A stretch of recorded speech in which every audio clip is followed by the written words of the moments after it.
Giovannino Vagabond, the great traveller, travelled and travelled. One day he chanced upon a country with an inn in the front. "What kind of country is this?" he asked one of the denizens who was lazing in the shade of a tree. The citizen replied by pulling a pencil sharpener out of his pocket, which he showed to Giovannino in the palm of his hand. "Do you see this?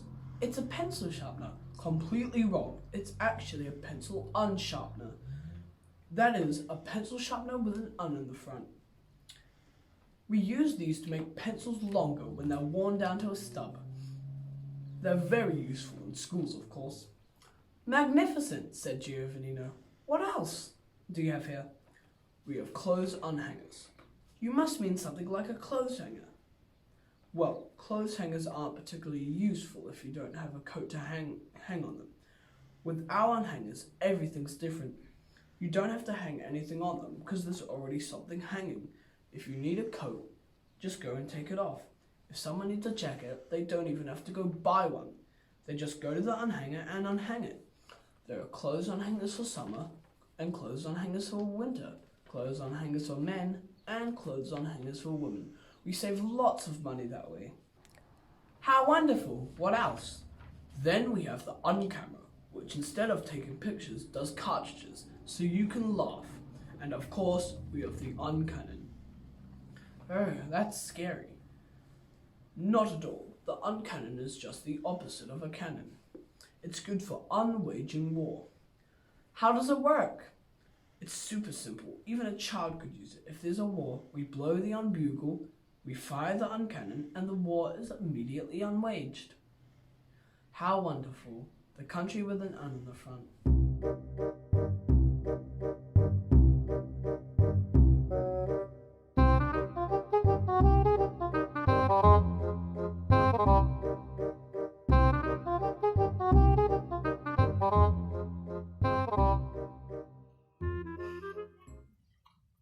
In the town of Sant Antonio on the Lake Maggiore, there lived a little old woman who was very good at making jam, so good that her services were sought after in Valcuvia, in Valtavaglia, in Val Dumettina, and in Val Poverina.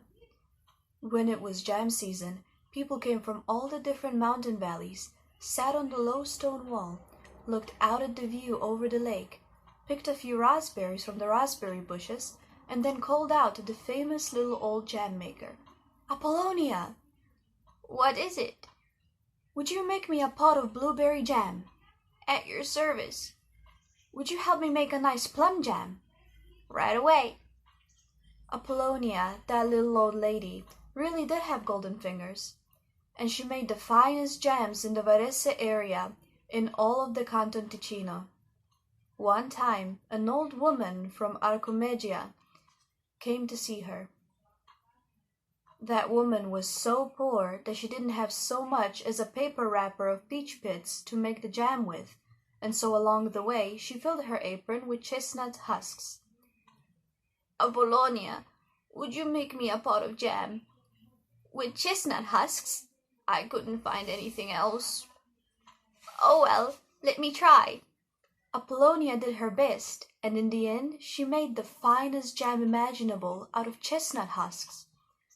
Another time, that same woman from Arcomedia couldn't even find chestnut husks, because when the dry leaves fell, they'd covered them up, so this time she arrived with an apron full of stinging nettles.